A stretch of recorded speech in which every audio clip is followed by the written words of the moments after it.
To remove the four-seater from your car, it's just a case of lifting up the two centre seat cushions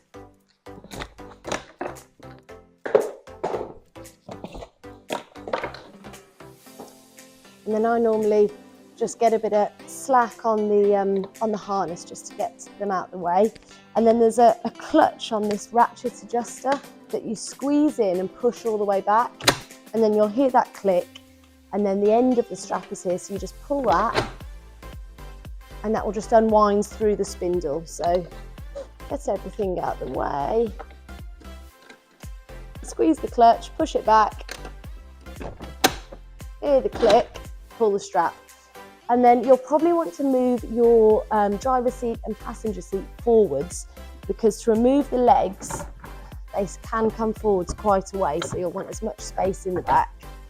And yours will be held in on bungee cords, so they stay with the seat, so you can just rest them on the seat there. And then it's just a case of pulling it out your car. Now it is quite heavy, so it is a two-person job. With a bit of help, you should be fine to just slide it out the car like so.